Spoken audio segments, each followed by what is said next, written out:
এই দিনটা হতে পারে আপনার জীবনের শেষ দিন, এই সকালটা হতে পারে আপনার জীবনের শেষ সকাল।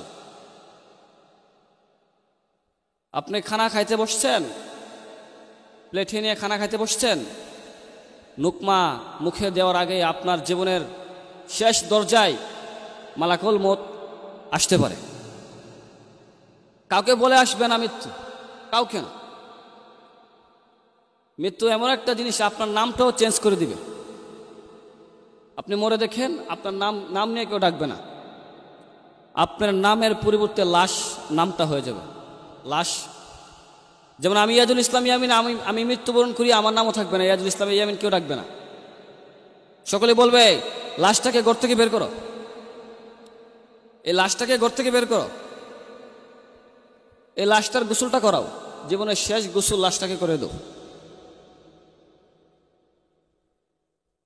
আমার নাম হয়ে যাবে তখন লাশ, ইয়াজুল ইসলাম ইয়ামিন কেউ ডাকবে না, কারো নাম নিয়ে কেউ ডাকবে না, লাশ হয়ে যাবে।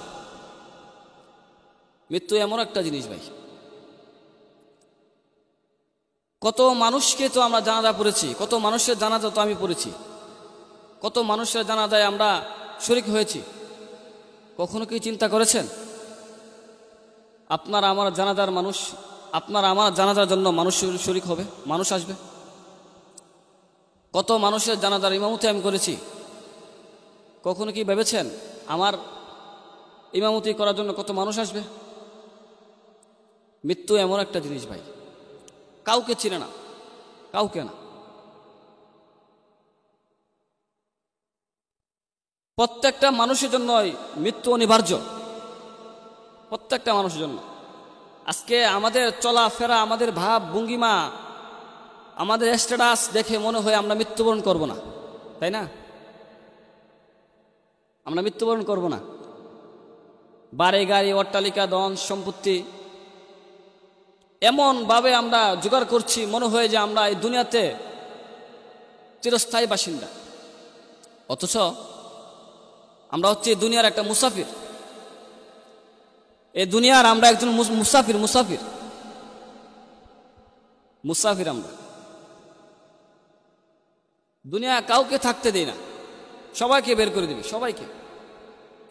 অথচ আমাদের চলাফেরা ভাব ভঙ্গিমা দেখে মনে হয় না যে আমরা মৃত্যুবরণ করব, ঠিক না? আমরা যে এই দুনিয়া থেকে চলে যাব এটা আমাদের মনে হয় না, মনে হয় না। মৃত্যু এমন একটা জিনিস ভাই। কবর এমন একটা জিনিস, এমন একটা জায়গা, সেখানে কাউকে ছাড় দিবে না। আপনি রাজা বাদশার ছেলে হন আর কিংবা ফকির ইতিম মিসকিন গরিবের ছেলে হন, সবার জন্য সমান, কাউকে ছাড় দিবে না। এই কবর কাউকে ছাড় দিবে না। আপনি মৃত্যুবরণ করে দেখেন কি অবস্থা হয়।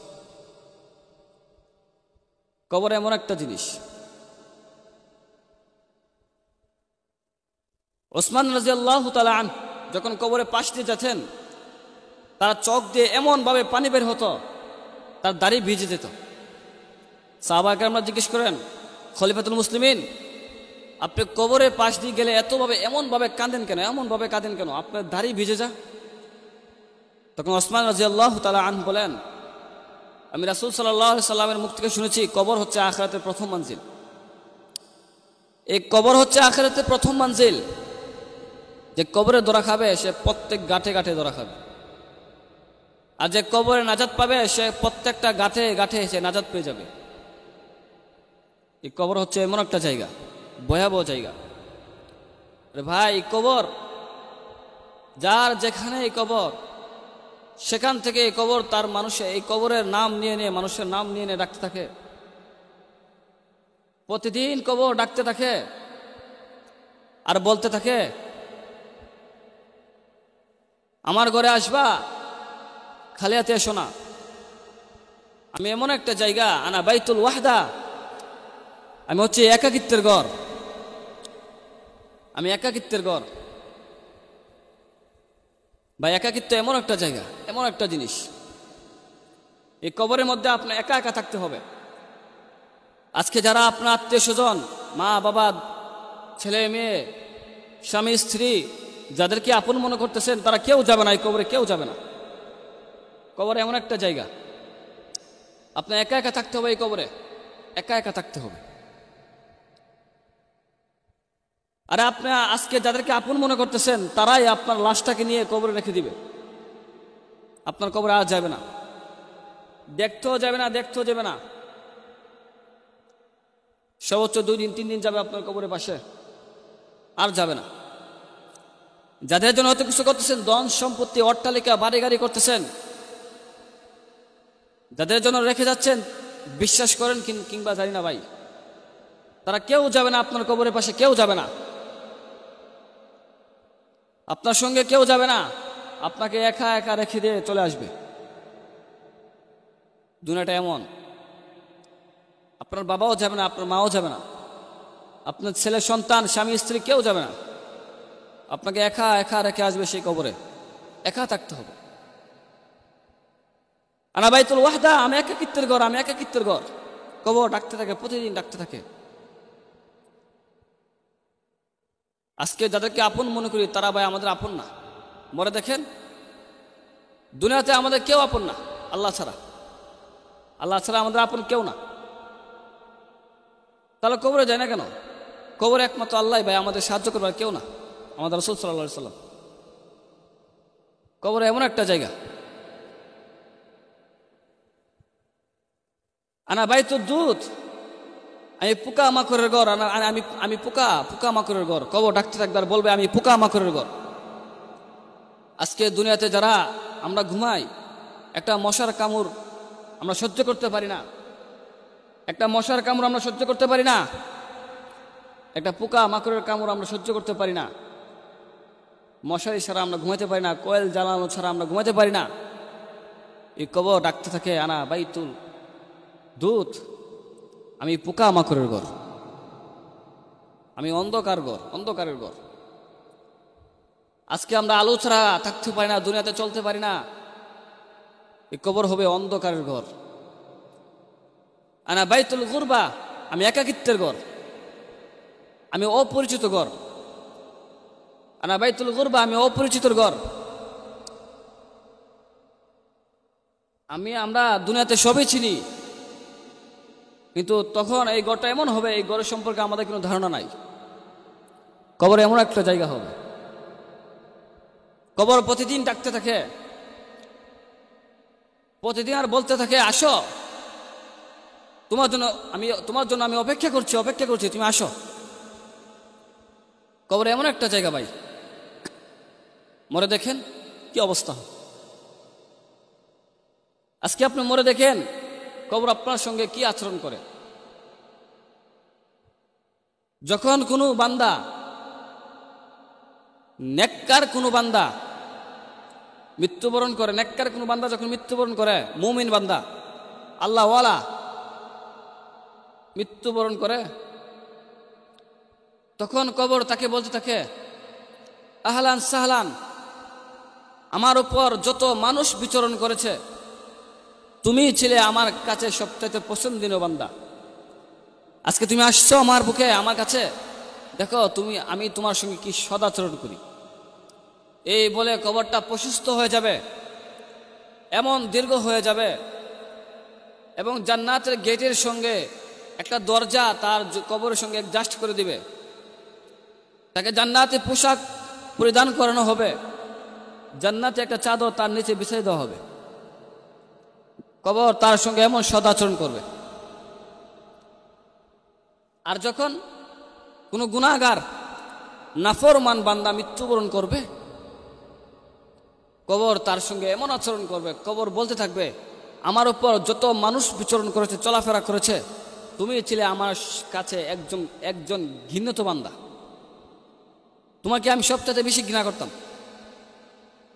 আজকে তুমি আসছো, দেখো তোমার সঙ্গে আমি কি আচরণ করি।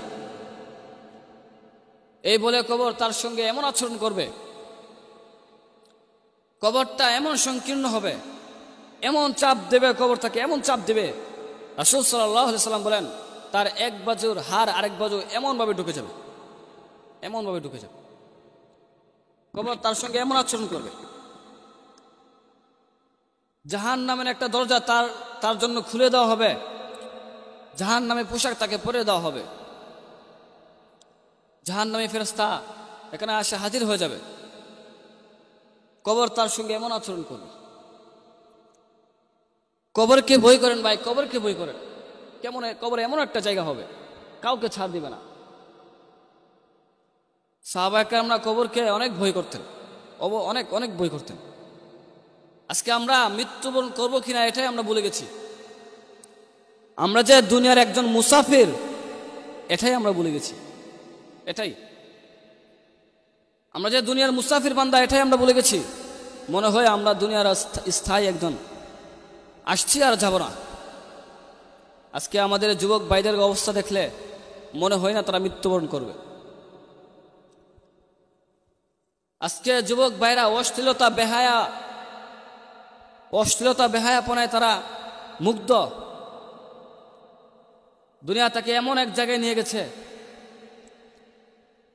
তারা গুনাহ করতেছে, তারা এটাও বুঝে না যে আমি গুনাহ করতেছি, এটাও জানে না যে তারা গুনাহ করতেছে। এমন একটা জায়গা হয়ে গেছে ভাই দুনিয়াটা। টিকটকে আসক্ত হয়ে গেছে যুবক ভাইরা, আজকে টিকটকে আসক্ত হয়ে গেছে। বিভিন্ন পণ্যতে, বিভিন্ন পর্নোগ্রাফিতে আসক্ত হয়ে গেছে। তারা বুঝতেও পারতেছে না তারা কি করতেছে, খেলায় খেলায় দিন শেষ করে দিচ্ছে।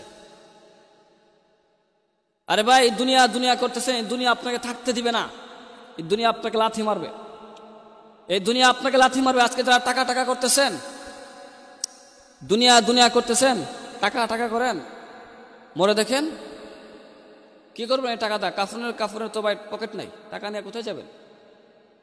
পকেট আছে? মরে দেখেন ভাই এই টাকা আপনার কোনো কাজে আসবে না। ছেলে মেয়ে, স্বামী স্ত্রী, বাবা মা, কেউ কাজে আসবে না। আপনার নিজের জবাব আপনি নিজে দিবেন। আপনাকে যে প্রশ্ন করবে মার রব্বুকা, তোমার রবকে, এটা সওয়াল, এই সওয়ালের প্রশ্ন আনসার আপনি নিজে দিবেন। কেউ আপনাকে এই সওয়ালের আনসার কেউ দিয়ে দিবে না, কেউ না।